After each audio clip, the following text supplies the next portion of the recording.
and pick up anyone. कोई भी एक. Come on fast, Janvi.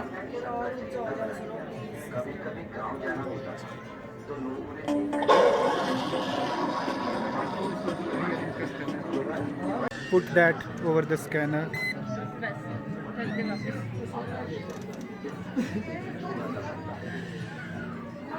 सन 1857 के प्रथम भारतीय स्वतंत्रता संग्राम की नाकामी के बाद Shimla the queen of hills. जी हाँ, इस वर्ल्ड फेमस टूरिस्ट प्लेस को विजिट करना हमेशा स्पेशल होता है, लेकिन आज मैं आपसे शिमला के किसी most talked about tourist attraction के बारे में बात नहीं कर रहा, बल्कि मैं आज आपको ले चलूँगा शिमला के ऐतिहासिक रिज मैदान पर आज़ादी के 75 वर्ष को सेलिब्रेट करने के उद्देश्य से यहाँ लगी एक अद्भुत प्रदर्शनी में, जिसमें स्वतंत्रता सेनानियों, विमेन अचीवर्स, महापुरुषों आदि को टेक्नोलॉजी के माध्यम से दिखाया गया है।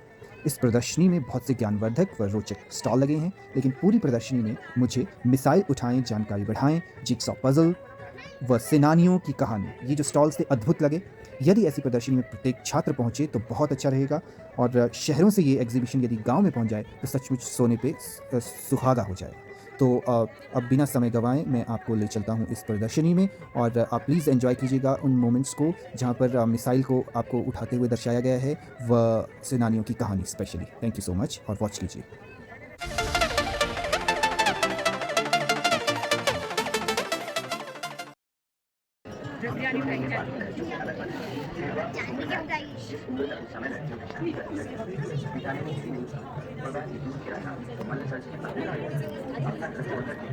Go and pick up anyone. कोई भी एक. Come on fast, Janvi.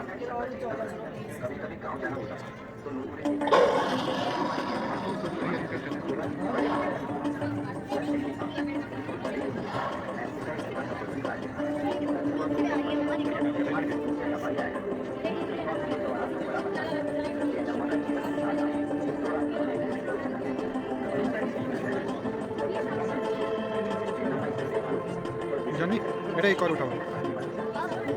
ये भी रुक जाओ, इसको स्टॉप होने दो, पहले स्टॉप होने दो फिर उठाना। अभी आपने आकाश उठाई है ना बेटा, एक मिनट, इसको स्टॉप होने दो पहले ना, फिर उठाना। आप इस वाले को एंड होने दो पहले।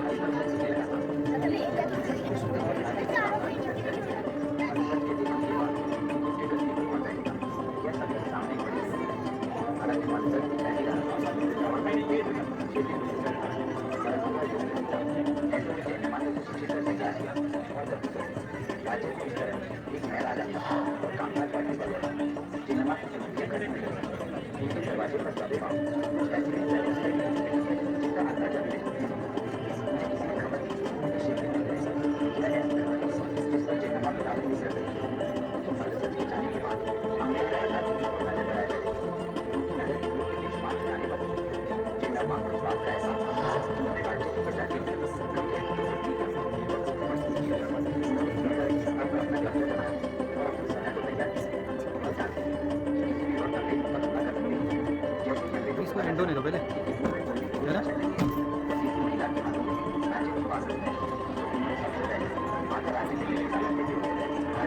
कितना टाइम कर लोगे?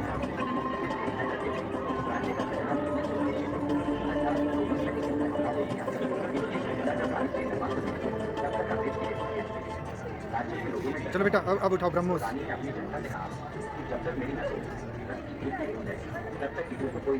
यह एक मध्यम दूरी की सुपरसोनिक क्रूज मिसाइल है। यह पनडुब्बी, जहाज, विमान, भूमि सभी जगह से इस्तेमाल में सक्षम है। ब्रह्मोस दुनिया की सबसे तेज सुपरसोनिक क्रूज मिसाइल में से एक है। इस मिसाइल को भारत और रूस ने मिलकर बनाया है। और बाल गंगाधर तिलक, एक मिनट रुक जा।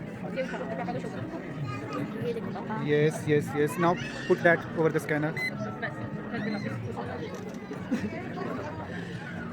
सन 1857 के प्रथम भारतीय स्वतंत्रता संग्राम की नाकामी के बाद अंग्रेज सरकार के मन में यह डर था कि इस बगावत की पुनरावृत्ति ना हो।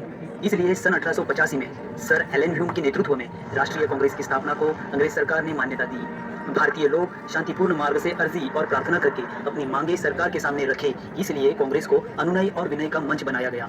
इस मंच से ब्रिटिश सरकार का राष्ट्रध्वज यूनियन जैक फहराया जाता। ब्रिटेन के राजा की जय जयकार की जाती और ब्रिटेन की national anthem God save the king को गाया जाता। प्रोटेस्ट, पिटीशन और प्रेयर में विश्वास रखने वाले इस मंच में भारत की संपूर्ण आज़ादी की मांग करने का साहस कतई नहीं था। इस ढीले ढाले मंच को प्रखर राष्ट्रवाद के मंच में तब्दील करने का धैर्य किसी ने दिखाया है तो वो नाम है लोकमान्य बाल गंगाधर तिलक। लोकमान्य तिलक ने इस मंच से छाती ठोक कर स्वराज्य को अपना जन्मसिद्ध अधिकार बताते हुए स्वाधीनता के आंदोलन को जन आंदोलन के रूप में तब्दील कर दिया। लोकमान्य तिलक एक प्रखर पत्रकार, स्वतंत्रता सेनानी, समाज सुधारक और राष्ट्रीय नेता होने के साथ साथ एक विद्वान शिक्षक, संस्कृत के पंडित, इतिहासकार, गणित और खगोल में रुचि रखने वाले बहुआयामी व्यक्तिमत्व थे। भारतीय स्वतंत्रता मुहिम के तिलक अग्रस्थानी थे। वे भारतीय शांति के पिता कहलाते हैं। उनके विचार लोगों द्वारा स्वीकृत थे, इसीलिए लोकमान्य का आदरणीय शीर्षक उन्हें लोगों द्वारा ही प्राप्त हुआ था। लोकमान्य तिलक का जन्म 23 जुलाई सन 1856 में महाराष्ट्र के रत्नागिरी जिले के चिखली नाम के गांव में हुआ। इनका मूल नाम केशव था। लोग इन्हें प्यार से बाल कहा करते थे, जो बाद में प्रचलित हो गया।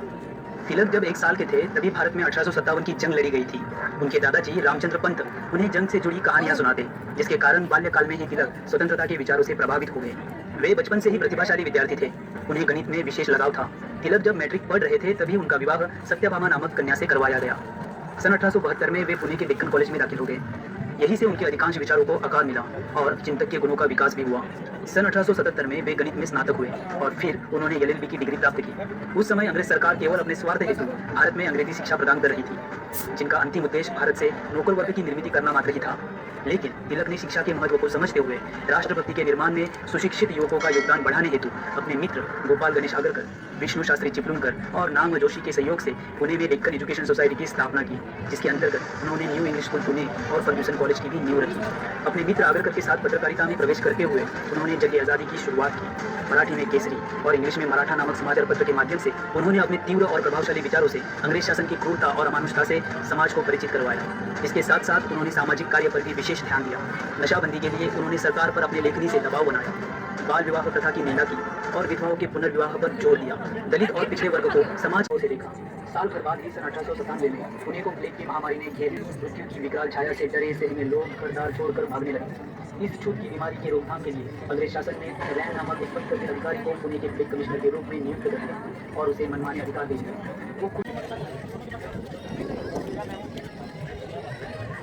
सही